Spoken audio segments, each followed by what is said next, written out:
Good afternoon, everyone. Thank you for joining us for today's webinar with SQFI. Today's webinar is Decoding Dietary Supplements using the SQF code as a fast track to mainstream retail. Very happy to have you joining us today, and I welcome you and say thank you for joining.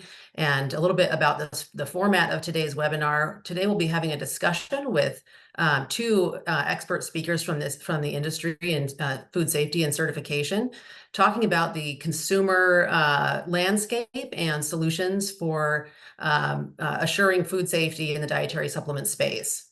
We will be recording this session, and please do enter your questions in the chat so that we can address those questions as they come up or toward the end of the webinar. SQF is a leader in third-party certification, and we do value we understand the value of independent oversight in this industry.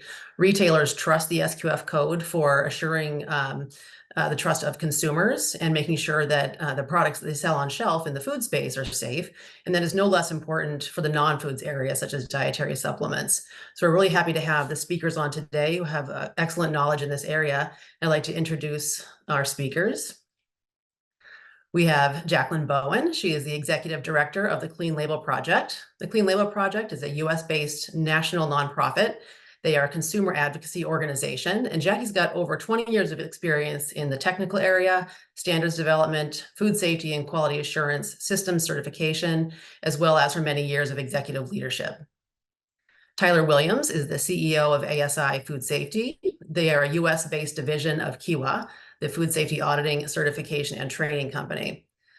They are a consumer product and safety quality standards leader, and they are featured, Tyler is featured in Forbes 2023 30 Under 30, a very exciting accomplishment. And he's got many years experience in food and beverage, cannabis, and dietary supplement industries expertise as well. Thank you both, Jackie and Tyler, for joining us today. First, I just want to give you a little bit of background about SQF and FMI. SQF is a division of FMI, the Food Industry Association, which is a food industry member organization representing multinational retail grocers, independent operators, and product suppliers, such as those that manufacture the foods that go on shelf and the dietary supplements that go on shelf. FMI is internationally recognized for its regulatory expertise and government relations leadership, advocating for the industry in all areas of retail and product manufacturing. FMI's mission of education, supporting food safety, quality, and business operations in the food industry, as well as many other areas in terms of government relations and all the industry sectors that are of interest to the retail community. And SQF's programs do support the needs of the FMI membership. So we want to make sure that we're representing the drivers for our retail consumers, the interests of those consumers that the retailers need to respond to. So our programs are very much aligned with the interests of retailers, which are driven by consumer demand. So we appreciate very much that relationship and the support that connection provides us.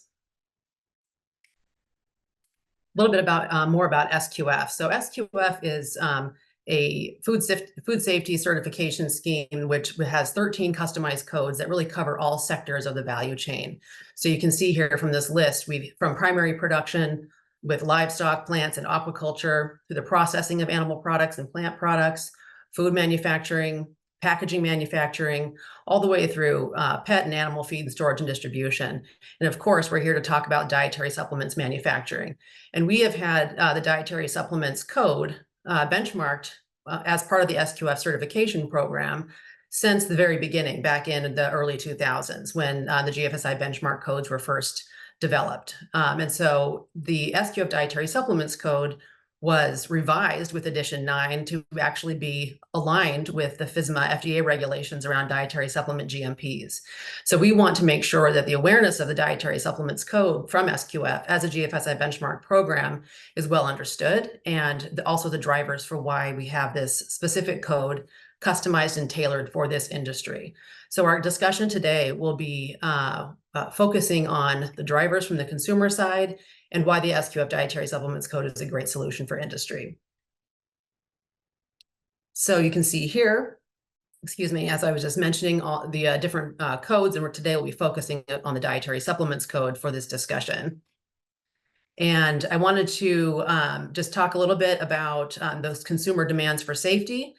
More consumers are asking questions. The governments are also taking notice of those consumer demands because of industry issues that are going on. And all that scrutiny in this industry really drives more attention by retailers to ensure safety. And so they're coming to programs like SQFI to make sure that their suppliers are certified and that they can ensure the trust of the consumers for their products. So I'd like to just start this conversation with Jackie and Tyler. I'm going to stop sharing my screen now so we can all be together. And welcome, Jackie and Tyler. Thank you so much for being here. Thanks for having me. Yeah, thanks, Carrie. So I just kind of want to start with talking about the current landscape in the dietary supplements industry and what's going on with consumers' minds and what the retailers are doing in response to that. So Jackie, to start with you, what is that current consumer sentiment? What do consumers know? What are they asking? It's really interesting because here we find ourselves in a post-COVID normalized world, but yet there are so many different trends that took place during COVID that are still here and arguably not trends, rather they're here to stay. So during COVID, what we saw, and the United Natural Products Association and Lauren Israelson is a great resource kind of anticipating and watching those consumer trends that had staying power, is that during COVID, people are really taking it upon themselves to take personal accountability for their health, not just looking for traditional, Western medicine as being the solution for all things. And that personal accountability and those trends stuck around. And even more so, I think what has been reinforced is there was a really interesting McKinsey report. If you guys haven't read it, check it out. Looking at what are those future trends in dietary supplements, the $1.8 trillion wellness industry. And one of the things that they see as a big part of that is that data and science and substantiation really is that future of wellness. But, what brings us here today is that as we see these evolving consumer trends of what they want to see as part of their own personal wellness journey, is that safety is going to be the underpinnings of that. And just like within the food industry, that over time we saw that evolution from compliance with basic principles of HACCP to certified CGMP program. SQF compliance really is that next tier of compliance. So for consumers, it's one where, we have consumers now that are increasingly cynical, general loss of trust that in the world of social media, it allows information to just, at lightning speed get to consumers. And, because of that, it's one where, consumers are cynical. Sometimes they want to pop the hood. They want to kick the tires. They're increasingly literate on what we mean when we talk about food safety, we talk about compliance. And in the world of dietary supplements, these consumers are already looking to complement their healthy lifestyle choices. And whether that's to bulk up or slim down, these consumers want to know that what they're ingesting and putting in their body is safe. And we see that really transcend all aspects of health and wellness in the dietary supplement space. So overall, I would say what we see in the consumer sentiment right now is, across any category, there's skepticism, but there is a lot of trust there because consumers want to believe in the promise of dietary supplements and making better holistic lifestyle choices. Right. So what are the different types of consumers that are attracted to the dietary supplement space? Who is paying the most attention to this space? What type of customer is that?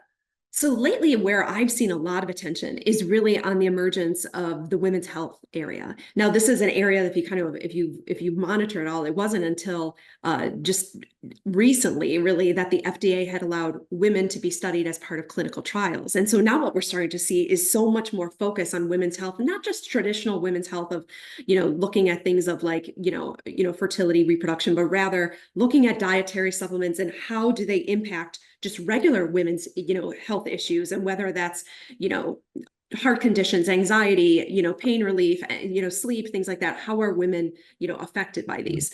So you're starting to see just overall a focus on that. And I see another major area of focus is on infant and maternal health. The World Health Organization says that the first 1,000 days of life are critically important to long-term health and wellness. And it's that window of opportunity for optimum, kind of growth and future predictors of health. And with that, we're really starting to see an increase in focus on, not only only just traditional baby food infant formula, but the first 1,000 days beginning at conception through the age of 2, we're really talking about what is it that's in prenatal vitamins? What is it that we're marketing in women's multivitamins, different types of lactation aids, as well as, children's health, women's health multivitamins, children's multivitamins, all play a critical role in this. I think what kind of highlights and underlines this would really be two things, is that there was an investigation for the Office of Inspector General looking into the accuracy of the prenatal vitamin dietary supplement, kind of the nutrition facts panel, looking at levels of different contaminants within these types. And what really kind of helps mirror this and this increase in focus and regulatory attention is because there's been so much focus on the baby food and infant formula category. As you guys may be aware, for anyone that's joining that's a parent, so much attention on infant formula, different recalls because of Chronobacter, different types of baby food investigations. Of course, we had everything that took place with the cinnamon adulteration issue that took place. So overall, what you see is an increase in focus, scrutiny, dietary, and just overall attention being paid to what is it in the products that are marketed to vulnerable populations, infants, children, lactating mothers, women of childbearing age. Excellent points. Excellent points. Where nutrition in the early years are so important for all of us for future prediction of health. So great point, Jackie. And so when a consumer, these consumers who are interested in paying attention, do they think that dietary supplements are heavily regulated? Do they think that they go in there and pick it off the shelf and it's safe? Do they believe that it's tested? What are the perceptions of the consumer when they go in there and look at that product on the shelf? If only I had a quarter for every time that this industry has been referred to as the wild, wild west. Oh my goodness. But the reality is that this industry is highly regulated. But what hasn't happened is that the industry, I would say, hasn't done a good enough job of reinforcing how regulated it is. And because of that, the reality is that perception is reality.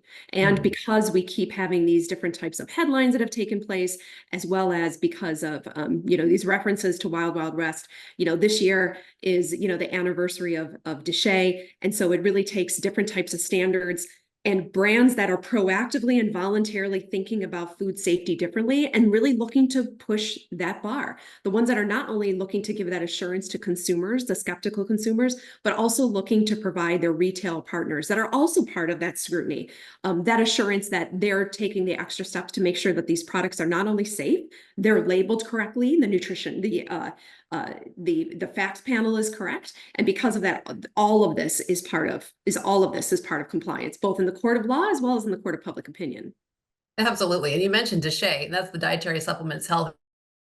And I'm so glad you reminded me of that specific act, because I can go and tell my husband, who's always telling me it's the wild, wild west, like, hey, there actually are laws and rules out there around this stuff. So, you need to take your vitamins too, dear.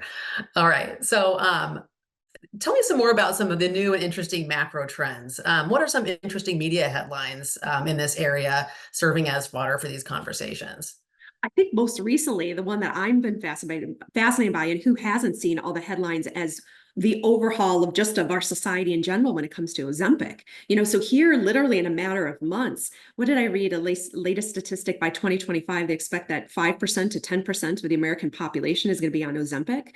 I saw another statistic as it relates to Nestle coming out with a new food product specifically targeting that you've got an emergence of a population of people that generally are going to have, different types of sensitivities that come along with, eating certain, being on this drug, having, not having the same level of hunger, those types of things.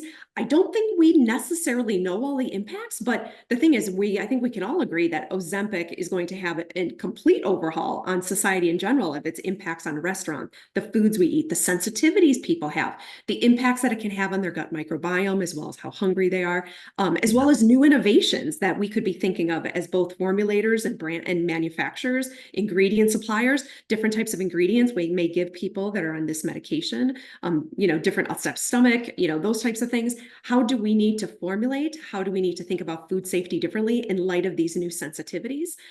So I think that's one of the huge headlines. Other headlines within the dietary supplement space, I think there's been a lot of really, interesting conversations about the role of probiotics that, you are what you eat, and gut health can impact overall health. So I think we've got, some interesting kind of emergence around probiotics, prebiotics, and in the dietary supplements industry in general, like we talked about women's health, focus on infant maternal health, as well as a few other, burgeoning areas. It seems like everyone in the United States is, we don't have enough sleep. We're all anxious, and apparently we're all constipated too.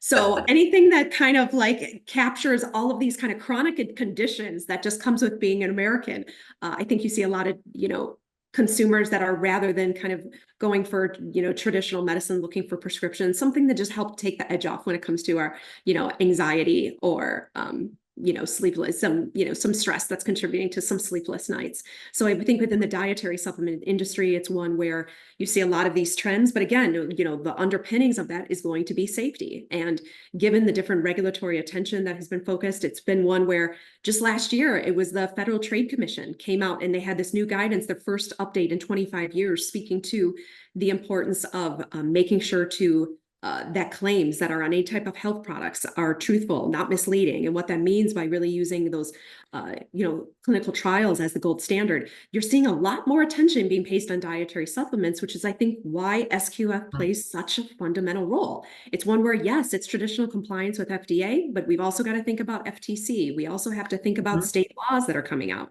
as well as the court of public opinion.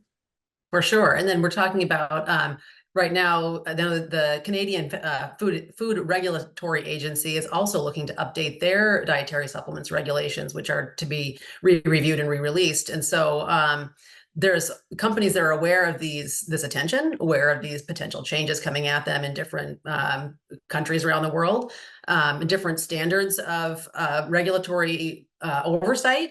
And so there are companies that want to get out in front of this and make sure they're doing the right thing in advance so that they're not caught off surprise by when regulations come out. So Jackie, when you think of those good actors like progressive brand owners, when it comes to product integrity in this area, what are the hallmarks of those types of companies? What are they doing in advance of being told they have to? What are they doing because they want to? Yeah, at the end of the day, I would say it's, garbage in equals garbage out. It's that focus on ingredient supply chains. It's the proactive testing. It's really a matter of, in a world where so many people, lean on contract manufacturers to have those really good, solid relationships. Given the globalization of the supply chain, it's a matter of, trust but verify. It's a matter of course, so many of us have to rely on certificates of analysis when it comes to both the finished product as well as the incoming raw materials. But are you doing your diligence when it comes to making sure to, let's just do some random spot checks, especially we know if we have, certain beloved ingredients like, turmeric or cinnamon that have had these different types of food safety adulteration issues of the past. It's a matter of making sure that you kind of dot your I's, cross your T's when it comes to compliance. And another one is, of course, subscribing to voluntary third-party certification. It's not just enough to have your own compliance, but making sure that you feel confident enough in your systems to be able to invite others in, making sure that they take a look at it and agree that what you're doing is, not only protecting, it's not just about protecting food safety, it's also about protecting your brand. In this world, when it comes to, dietary supplements, I see so many brands that have, CGMP, which is phenomenal and great, and we need to comply with that. But at the same time, SQF is really kicking it up a notch. That's a matter of when it comes to, selling in mainstream retailers here and around the world, a GFSI benchmark scheme has that standardization. So as you both think of your both short-term as well as your long-term objectives, I just see SQF as such a pivotal part of that long-term strategy for dietary supplements, knowing the direction that the industry is going. We're not seeing it go in reverse. It's not going to be less regulation, less expectations. It's about more. And SQF keeps pace with that. Yeah. And when you think about where consumers are going to look for that information to know what their favorite brands are doing, I mean, obviously, well, maybe not obviously, maybe some consumers love reading is most of them would rather have it summarized for them. So what's the best place for consumers to go look? Where are they looking and how are brands communicating about what they're doing to comply, but also how they're going above and beyond? How can brands best communicate that to consumers? Oh, it's such a great question, but I'll be honest, it's one where it's like, you've got to have an honest conversation with yourself when it comes to your overall brand strategy and where consumers are getting information. Let's be honest, consumers, if we're talking about, let's say, the world of infant maternal health, You're talking about mommy bloggers, you're talking about online influencers, you're talking about the pediatricians, OBGYNs, family medicine doctors. And so along those lines, that's where a lot of this influence is taking place with consumers of ultimately how they're going to choose what they want to buy. And going back to that McKinsey report, that was another thing when you look at the overall $1.8 trillion health and wellness market, is that it's, even though we want to take personal accountability for our health, consumers are still speaking to their healthcare practitioners, looking for their recommendations. What do they need? What blood work do they need to have to see if they need to kind of, supplement any of their already healthy lifestyle choices with a dietary supplement? And obviously, physicians are going to feel better knowing that products are, clinically proven, know that they have the certifications that show that the products are safe, and that brands are doing their proactive diligence to make sure that these products in our store shelves are going to be safe for consumption and safe for that healthcare practitioner to recommend. Right. Yes. Big point. So, I mean, talking about all the regulations, the need to comply, the need to meet all these consumer expectations, where consumers are getting all their info is really not just about complying with the court of law, but also with that court of public opinion. That is really a huge driver in kind of pushing brands and retailers toward making sure they have these things in place. Thanks so much, Jackie, for all those great insights. Wonderful.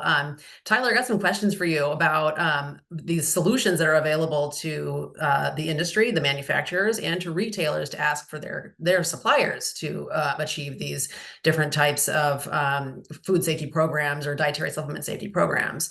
So, Tyler, what can you tell us about the role that compliance and certification plays in communicating safety and building trust with retailers and consumers? Yeah, so certification plays a pivotal role. It's for retailers, it's a way for them to not only mitigate risk, but also ensure quality of the products that they're selling to their consumers. And then on the reverse side for consumers, it promotes confidence in food safety or product safety in this instance with dietary supplements. So all the things that Jackie was just talking about, but it also provides transparency and trust for the consumer as well. I think that's one aspect where the industry really needs to, again, look at themselves and see how can we educate consumers on this. I think everyone on this panel knows that it's very rare that a consumer actually knows what the SQF certification means. It's all the people behind the scenes, all the manufacturers, all the retailers, they have a good understanding of it. But how do we get this out to consumers? And I think that first starts with the brands themselves. Promoting it and educating their consumers, whether that be retailers, the co-manufacturers, et cetera. Great. And so when you're a supplier looking to get your product into retail, what do you see from those suppliers who are getting into the game? Do they need to get a GFSI benchmark program, or is a GMP audit just fine? Like, what carries the most weight and what is going to give them the biggest opportunity for their business? Yeah, it depends. We see a little bit of both. So there's GMP. We see that those requests coming in. We also see requests for GFSI such as SQF. It just kind of depends on the retailer or whoever they're selling that product to. And as a certification body, we do our best job to educate the retailers and educate the industry on the differences between the two, which I think is important. Which one is better? I'm going to have to be biased and say that the GFSI benchmarked program is obviously better. It has more rigorous requirements, where GMP is more kind of you have to be doing this. This is the regulatory requirements. So this is kind of your bare minimum. Another difference between the two is obviously, GMP is unaccredited. Sometimes it's an accredited standard, but it's not an accredited certification program. There's a big difference there. Whereas your SQF and other GFSI standards are an accredited certification program. So that carries a lot more weight in the industry. So again, I think there's still retailers out there accepting GMPs, but we're seeing this trend of bigger pushes to better and more robust certifications like the SQF dietary supplement scheme. Yeah, and we at SQFI, we have a lot of relationships with the retailers, as I mentioned at the beginning, and we're very proud of the fact that recently, Amazon has accepted the SQF code for a long time, but officially listed the SQF code on their Supplier Central site, just to make sure that the education was out there that they do accept the SQF supplements code for their online market sellers. So that was really great. And another retailer, for example, like Kroger, accepts any GFSI benchmark standard, and we know that many Kroger suppliers are also already SQF certified, and we look to excited to work with those companies who are in the dietary supplement space as well. So Tyler, for more about the ASI specialization, so when it comes to doing a GMP audit or a GFSI benchmarked audit, tell us about what ASI's auditors' experience is that makes them sort of specialized in this industry, specifically to evaluate, because a food plant and a dietary supplements plant, they're different places. Food plants have a lot of different processes that may or may not apply to a dietary supplements area. So that auditor, tell us more about that auditor who is special and has that skill for dietary supplements. Yeah, absolutely. So for SQF specifically, the requirements are very clear. They're spelled out by SQF and GFSI to that extent. So it's 160 audit hours in dietary supplement. So it's dietary supplement specific facilities. It's at least 2 years of work experience in the dietary supplement space before they can be even approved by SQF for that category. So we carry over those same kind of requirements for our unaccredited GMP program. We are only pulling people out of the dietary supplement industry to audit these facilities. You're not going to get a honey or a produce auditor coming in and auditing your dietary supplement space. And that's one of the benefits of getting an SQF certificate, because the SQF is an accredited certification program. So those auditors are being held accountable for the requirements. There's a lot of checking and verification that goes into that. Whereas on the GMP side, you can get an audit from anyone really. If they're accepted by a retailer and they just want to see a GMP certificate, you don't really know if that auditor is going in there with the experience, like I just mentioned, for dietary supplements. So really, that's one of the benefits of using SQF over an unaccredited GMP program. Yeah, and then when you think about, there may be those plants out there that are dual operations where they're Correct. making some type of product that's considered a food, but then they also have products maybe on the same line or a different part of the plant that's a dietary supplement. So what is the advantage of having an SQF audit in that case?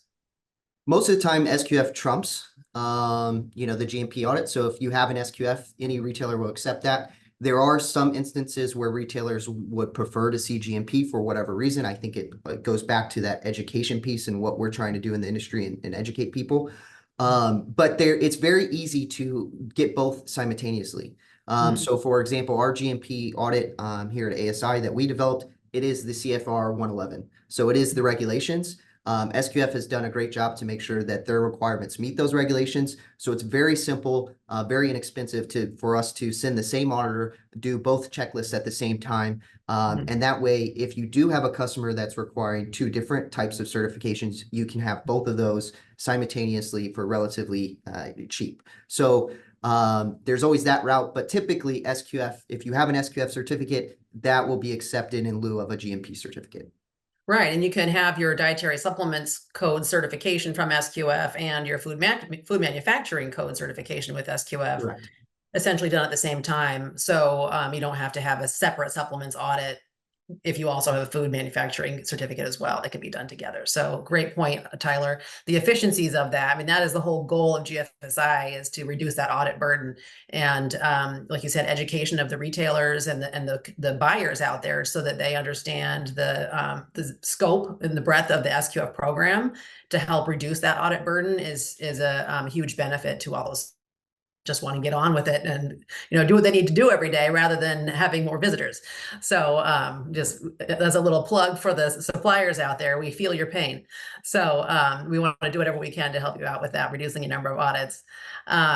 So I just want to have a question for Jackie. So with the Clean Label Project, I just want to kind of ask from your perspective of Clean Label Project with that hyper awareness. And we talked a little bit about infant and maternal children's health already, but what about from management compliance perspective? When through your Clean Label Project experience, like, what are the issues that the industry has with maintaining compliance?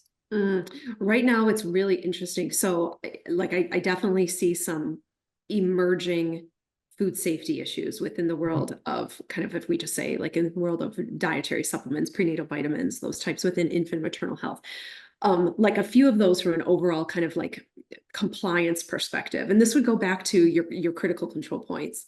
Case in point would be that typically brands are thinking of this as, your your traditional critical control points. But the thing is, like, we're starting to see is so much more focus on heavy metal contamination. Now, let's be honest, heavy metals are naturally occurring in the Earth's crust, that because of billions of years of volcanic forces, we've got the periodic table of elements that we all know and love and hate from middle school, right? And Better living through chemistry. Exactly.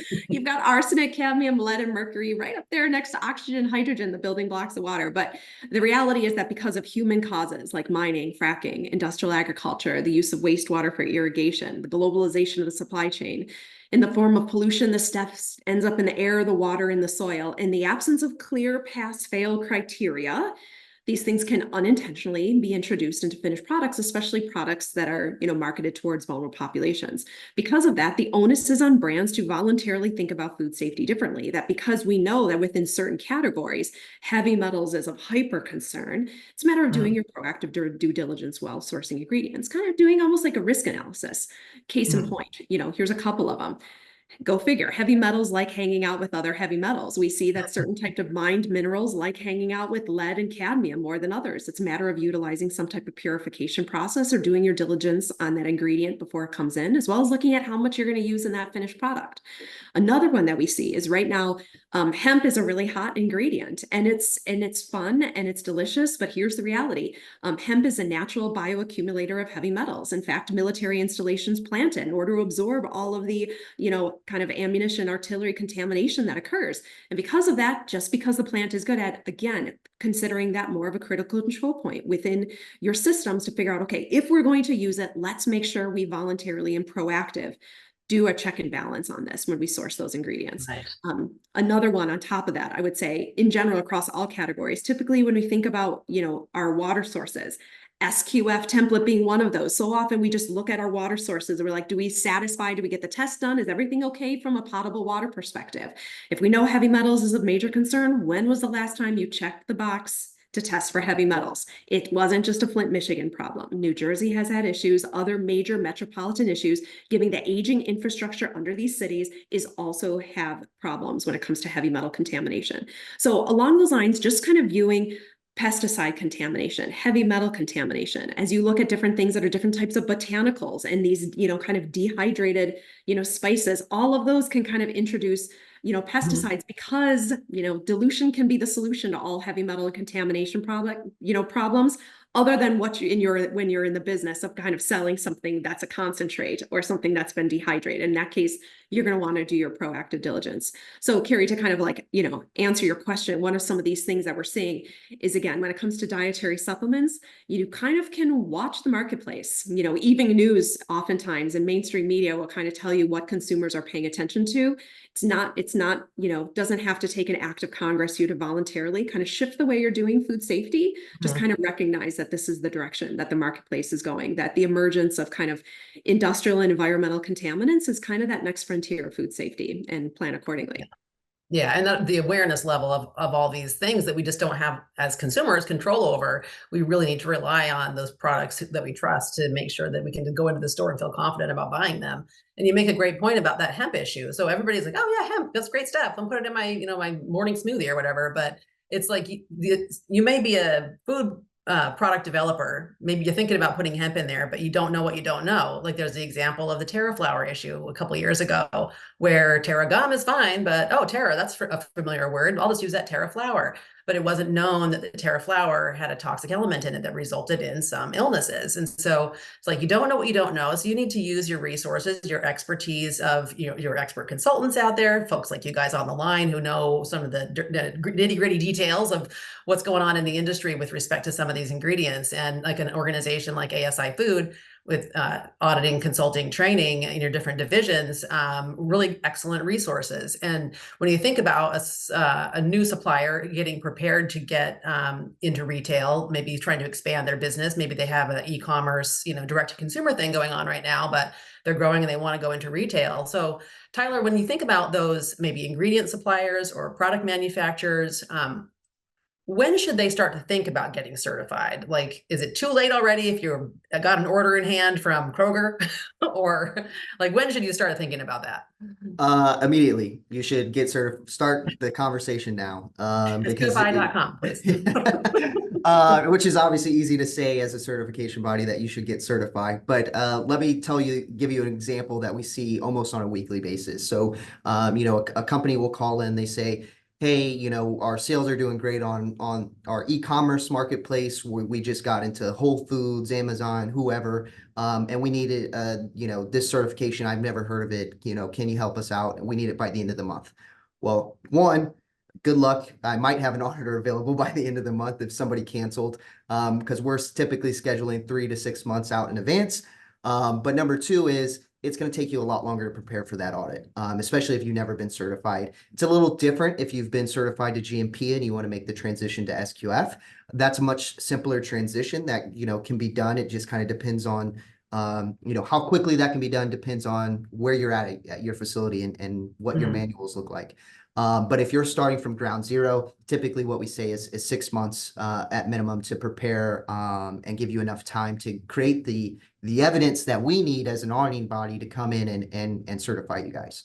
So typically what we say is 6 months in advance if you're starting from ground zero, 3 months if you're transitioning from GMP to SQF.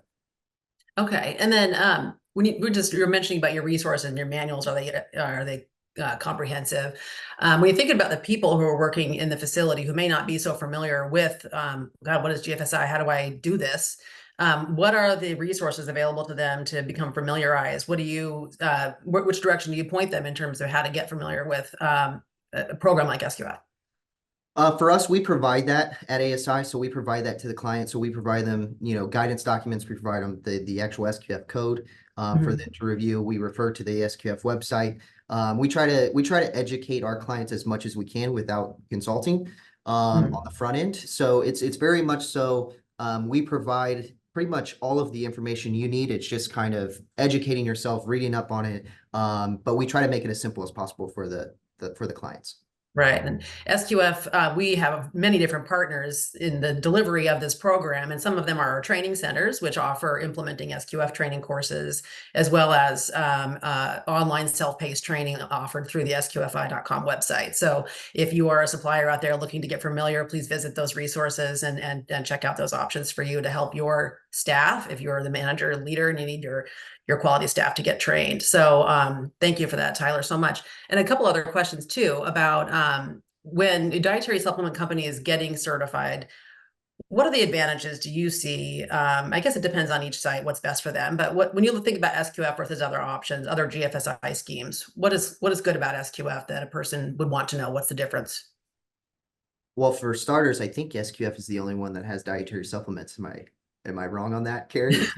Well, we are the only one with a specialized code for dietary supplements from the traditional, well-known schemes. There are some newer options in the market that are related to non-foods category. So I don't want to say we're the only one, but we have our code that's specifically designed for dietary supplements. The only one with a specific dietary supplement code. So SQF gets my tailored. But no, for companies who are looking at, besides the benefit of just being able to get into whatever retailer or grocery chain that you're trying to get into, some of I would say the second biggest benefit is improving your product's quality. Even if you don't get the quality code inside of SQF, it's almost inherent to the checklist and the requirements, because all these processes go into a QMS system as well. So they very much go hand in hand. So number two, I would say definitely improving the quality of your products. Number three is the reduction that you have in waste. And what I mean by that is consider the amount of products that most dietary supplement companies are testing. Well, what if that test fails? Well, now you've wasted a lot of products, and maybe didn't go out to commerce, so we don't have a recall or withdrawal or anything like that. But because you weren't proactive with your safety and quality best practices, and more on the reactive side where you're focusing on finished product testing, that causes a lot of waste. And so therefore you can save tens of thousands of more money than what it costs for an audit, just in waste alone. So those would be my top three. But other than that, there's things like reduction on insurance. Insurance companies are looking for these types of certifications. It future-proofs your business. So Jackie kind of touched on that earlier. As regulations change, typically the more robust standards like the GFSI schemes, SQF, and to be more specific, they're ahead of those trends. So typically SQF implements something and then the FDA implements it, right? And that's because, as a non-government agency, we're looking into how can we better prepare our clients, better prepare the industry. And so I think that is another just really good benefit of using the SQF system is to future-proof your business. I like the point that you made about the development of standards, because it is just for the people who aren't aware of how these are all developed, it is a consensus-based process where we have representatives from each sector of the industry that uses our standards. That's suppliers, retailers, government officials, academics. So we have input from all those different pieces of the universe of people who care about food safety and dietary supplement safety. We gather their feedback, they work on the standards and keep them up to date. So as emerging issues are happening, as international regulations are evolving, we are keeping a pulse on that. And so making sure that our standard stays up to date with that. And of course, the GFSI benchmarking requirements drive what our documents need to do. And then plus the addition to that, what our retailers are asking for. So we want to make sure that all those representations are included in the SQF standards as they evolve. So great point, Tyler. It's like we're typically ahead of what's going on with regulation, because the push is there from the consumers and the retail side. So Jackie, I just wanted to ask you too about your experience with the quality certification. When you've seen people implement the quality program with the SQF food safety, like why do they do it? What are their retailers asking for? What are those critical things about the product that makes the quality code advantageous? Yeah, I really see it happen two ways. It's either it's one of two things. Either one, they have been asked to get it by a retailer, or two, they have aspirations to get into retailers. The other thing that I also hear that brands end up getting into it is because when it comes to getting investments and private equity, is go figure, brands really want, private equity wants to make sure that their money is protected. Who wants to sign up for a recall waiting to happen? Having the SQF is also that assurance to kind of a little bit like that insurance policy, right? That it's one where someone else has popped the hood, kicked the tires, and has gone in there to look to make sure that these systems are compliant. So I think that, so often we think about, due diligence from a capital and, kind of like venture capitalists, investment perspective, but that due diligence isn't just financial due diligence. It's also a food safety due diligence perspective. So I see it of getting into retailers as well as taking on investments, as well as from looking at it from a long-term kind of like future-proofing, anticipating where you want to be, in the future. Because a lot of times it's easier to get started, like Tyler said, really at the beginning, knowing that you have aspirations to get into brick and mortar, knowing that that's where you want to be, start constructing those systems earlier as opposed to later. Yeah, because the standard says on the food safety side, you need to meet your customers' food safety requirements in addition to regulatory. And that's the same on the quality code, is you just need to know what your customer wants and prove that you're doing it. And that's the bottom line. And so if you're doing that for food safety, you might as well be doing that for quality also. And it doesn't add a lot of extra time to your visit. They can be done at the same time. It's not a lot of extra cost. And like you said, planning it together, it just makes sense. So well done. And also you can, if you have your product certified with the quality code, you can have the fabulous SQF quality shield on your product. So you can promote that to the consumer when they're picking it off the shelf and they're looking for the one that has that symbol. So that's another differentiator that we like to make sure people know about. All right, so we're to the Q&A portion, and I just want to say thank you so much for that great conversation. Excellent insights from you both. Really fun to talk with you with your background and experience. It's always fun to have a conversation. So for the people online who are listening, I wanted to give you the opportunity to ask some questions in the chat box, if you would put any questions in there. And I see we do have a few that we can pull from here. But if you do have any questions that you have not entered yet, please go ahead and put those in. But I have a question for Tyler to start. On average, how long does it take to prepare for and achieve certification? Again, it's hard to put an average to it. It just depends on what stage your facility's in. Have you gotten certifications before? What types of certifications? Things like that. So it's a bit of a hard question to answer on an average. I think, again, if you're already achieving a GMP or similar type of certifications, Typically, with the help of a consultant or a very experienced team in-house, you can get certified within 3 months. If you're starting from ground zero, and again, you have an experienced team and a consultant that you're using, 6 months is generally what we say. Keep in mind that as a certification body, we need to be able to see records proving that you're doing all the things that you say you're doing. So it's not just okay to say, hey, we have these time and temperature logs, but they haven't been filled out because we're new to the program. We need to see evidence of that those things are being completed. And typically we like to see at least 60 days. Most of the time we ask for 90 days of records. Okay, great.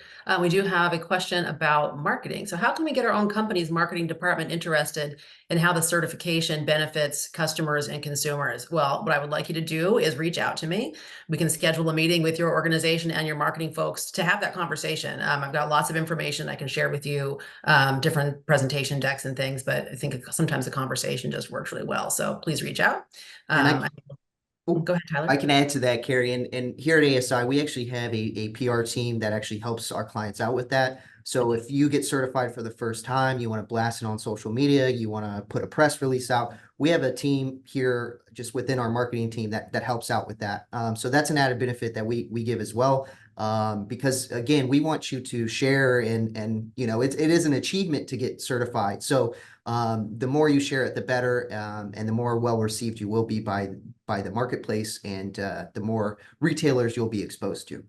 Yeah, and I'll just add to that, one of the other things that I see too all the time is like within this world of certification, and I don't know why it is, it's like all this stuff happens in order to, like, you got to plan for certification, you got to get compliant with certification, then you get certification, then you get this like really pretty piece of paper, and then it's like, now what? But nobody teaches you what to do with this piece of paper. That's so often like the proper care and feeding goes along to the food safety peeps, but the marketing people don't get the same amount of love.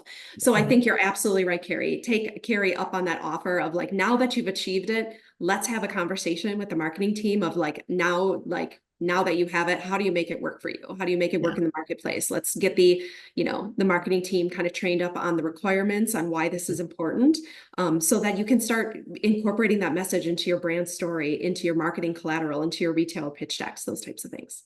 Yeah, and if you're trying to convince people just to pull the trigger to move forward on getting started with certification, be an investment of time and money, of course. You talk to your sales folks, hey, you're going to be able to sell more if you get this certification. That's just the bottom line. And compared to the amount it actually costs to get certified versus what you can do in growing your business, it just pays for itself. So just real quick on that note, Carrie, we have a nice example to show where you can see the ROI just on reduction of waste compared to the cost of an audit. And it's that one example can just justify the cost right there. Yeah. Thank you. That's wonderful. So a question, can you share more about how Amazon has interacted with those SQF certified versus only holding a GMP certification? Do they behave differently? Well, I couldn't speak to how Amazon interacts with their suppliers. I just know how they voice their requirements on their Supplier Central, or Supplier Central for the people that are selling on their marketplace. They require, they have a list of a number of different programs that they will accept. And as a supplier, you're required to prove that. So you would have to demonstrate that with the certificate for whatever program that you have. And so Amazon accepts a couple of different types of things. The advantage of having the SQF program is there's going to be other retailers who don't have a variety of things that you can do. They only will accept a GFSI benchmark standard. So if you've got that first, Amazon accepts that, but so will a lot of other retailers too. So just keep that in mind. Like Tyler said, some companies are fine with GMP audits, and that's great, but others are going to expect that higher level. So, okay, a couple other questions. How long does the audit visit take for SQF? Is it done differently than a GMP inspection?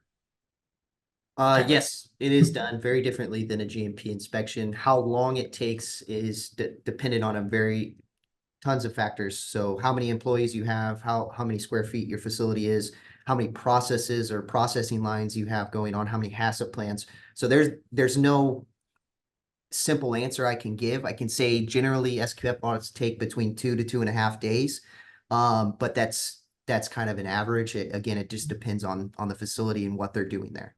Yeah, and the GFSI mandates the minimum duration for manufacturing is 2 days. There are some exceptions to that where they might be shorter based on very specific criteria, but the minimum is 2 days. So any GFSI benchmark program would have that same expectation. So like what Tyler said, 2 to 2.5 is pretty average. Yeah. Okay. And so what about what are the elements of the audit itself? Like what happens, Tyler, when the auditor goes in there for the GMP audit versus a GFSI benchmark one? Well, it's more, I will say the approach is probably pretty similar, at least here at ASI, because our to be honest, our GMP audits are almost comparable to GFSI at this point. So it's the auditor is going to go in. I will say on the GFSI side, it's more documentation heavy. So there's a lot, obviously they're going to walk around the facility. They're going to look and make sure your employees, your staff are following GMPs, make sure the facility is in the appropriate condition. However, there's going to be a lot more time spent on reviewing documentation and records. So that's probably the biggest difference between SQF/GFSI and a GMP audit. And I Okay, can great. speak to that. Another thing that is really interesting for me, helping some brands go through SQF certification and kind of walking them through SQF audits. It's really interesting because when your SQF auditor visits your facility, so many times, and this is one of the great things about it, is like different auditors have their own way of approaching it. I think one of the things of like a new way that I've personally come to know and appreciate is what's referred to as like a vertical audit. It's really interesting where it's this concept where, the auditor's walking through and they're going to have conversations with like team members. And it's like, let's say they walk up to someone in the warehouse, they start chit-chatting. Then they're going to look at it as like, okay, they took their name. Let me see their training record of all these different trainings that they had. Let me show where they've had, like on that, they were driving up, they were on a forklift at the time. Let me see the preventive maintenance of that. Okay. And let me see where the person, the service provider that provides the preventive maintenance on that forklift operator, let's see where they had the training on this. And let me show the past 3 months that they were supposed to, if they were doing preventive maintenance and they were here every 2 weeks, let me show you so on the sign-in sheet at the front that they've signed in every time. It's one where kind of when you go through and kind of internally audit your own paperwork through that mentality, that at every interaction, there's probably multiple almost preventive controls that have gone into that. It's really interesting to kind of not only look at it through a traditional kind of template of like an audit template, but also think of it like both up and down of like, now that you've interacted with one team member, what are all the different trainings that have taken place within the organization? Do they have their annual performance evaluation? Do you have a job description for that person? All of that is part of that whole SQF compliance. So I think also thinking of the different ways that auditors go about within your facility can also help you in your SQF readiness. Wonderful. That's a really great point about those management system elements that are part of the GFSI benchmark program, like SQF versus a GMP audit, which is primarily focused on GMPs. But, as Tyler said, some of those GMP audits can be as extensive or maybe as involved, but maybe not focusing so much on the management systems element, which is that control element for day-to-day, month-to-month continuous compliance. Is having that system established and monitored all the time.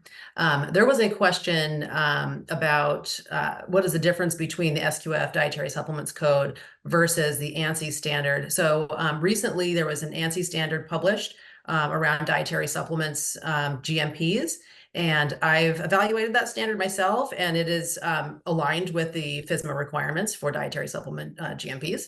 So much like the SQF code, good industry practices module that we have for dietary supplements, they are very much aligned. So much appreciated for asking that question. ANSI is a known standards developer for in the United States. And so that standard is very driven by consensus as well. Okay. All right. And then here's a question about audit process. Can the audit be done remotely? And what are the benefits to doing that? I guess this is for me. Yeah, the portion of the audit can be done remotely. And so it's a yes and no answer, I guess, on that one. Okay. Yeah, I think a GFSI program, GFSI does not recognize fully remote certification audits. During the pandemic, there were some audits that were done fully remote, but not recognized by GFSI. But after the event, Partially remote audits can be done where like the document review is done offline or online, but then the facility visit, which is at least 50% of the time, has to be done in person. Okay, question from the audience about what about following certain standard limits for accepting raw materials, in particular botanicals and spices, specifically heavy metals and micros. Because botanicals are agricultural commodities and having APC less than 5,000 or less results in it hard to get from suppliers. So difficulty in getting compliant ingredients from suppliers is kind of the crux of this question. So if you want to use the same ingredient in your herbal supplement, how should we make sure that it's still acceptable? So I guess if there's different standards between food versus supplement, what is your advice around ensuring that your supplier can meet both requirements? Well, I would say this, and this is like kind of like the bane of my existence. Tyler, you probably have feelings on this. I've got like really strong feelings when it comes to analytical chemistry test reports. And I'll tell you why. You can go to some analytical chemistry labs and they're going to like, and they'll show you like this beautiful, test report. It's going to say non-detect all the way down. And the reason why it says non-detect is because they have really poor levels of detection and levels of quantification. So I'll elaborate a little bit what I mean by an LOD and an LOQ. I kind of think of an LOD and LOQ kind of like if you went to the eye doctor and you go to the eye doctor and let's say she says, okay, can you read the top line? And you confidently say, JMPQZ. I'm like, great. The lowest line you can read and you're like, well, I can see that there's something on the bottom line, but I can't confidently discern what it is. That's a level of detection, level of quantification, level of detection where you can see there's something there, but you can't confidently say how much. Level of quantification is where you can confidently say, I can see it and here is confidently how much is in it. The thing that you see is you go to some analytical chemistry labs and they will test to have an elevated LOD and LOQ so that you get a test report that says non-detect all the way down. But I'll tell you what, that test report isn't worth the piece of paper that it's been printed on. Why? Because it's not really telling you what you want to know. What's in this product, what's not in this product. And if there's stuff in there, like I get it, it's okay because if the sensitivity is really low, but you want to be able to know, well, how much? Because then you can anticipate, well, what is going to be the overall load of this contaminant within the finished product? Is this going to be acceptable or not? So sometimes it's a matter of like looking at those different suppliers and making sure that you really do your diligence when it comes to getting those certificates of analysis, making sure they're coming from accredited analytical chemistry labs, that they've got the necessary accreditations, they've got the different contaminants within their accreditation scopes, as well as that sensitivity has got to be low enough so that the results are something that you can work with. So like I hear you, and it's a lot of times it's just finding the proper lab that can give you the sensitivity that you need to see to actually use those results. Right. And also having a specification. I think it's great that a specification is referenced here because if you don't know what you want them to test for, and it's not on the test report, really good point. that's really not good that's supposed to be there. So like what should be on that test report? What are you not saying? Excellent point. So those are all the questions that we have in our chat. And I just wanted to do a quick recap summary of what we've discussed here. So consumer-driven retailer behavior of making sure that dietary supplement suppliers are safe. We've got options out there. The SQF code is a fantastic option because it is aligned with regulatory expectations, risk-based management systems approach, regulatory compliance and customer expectations are mandated within the code, whether it's the dietary supplement safety side or the quality certification. It is the dietary supplements code with SQF is a benchmarked category with GFSI. And we have a broad network of auditors and professionals available to support implementation through our partners like ASI Food. And there are many training resources available through SQFI and our licensed training centers as well. And so I highly recommend suppliers out there in the audience who are looking to get certified to go to the sqfi.com website and take a look at the directory of consultants and the directory of certification bodies. So you can have access to all the resources you need in addition to guidance documents and tip sheets and the code itself that you can download from there for free. So lots of great free resources are available. And are there any closing thoughts from Jackie and Tyler on this conversation today? So much appreciate having you here. No, I appreciate you. Thanks again, Carrie, for having us take part in this interesting dialogue today. Yeah, no, thanks, Carrie, for having us. And yeah, I'm very excited to see if we have any more questions that come from this. It's a very interesting topic and it's near and dear to my heart. I have a lot of years in dietary supplements, so very excited. Thank you very much. And we'll be sending out the slides with some contact information, and the recording will be made available to everyone who has logged in today and registered. So keep an eye out for that. All right. Thank you all so much. Have a great afternoon.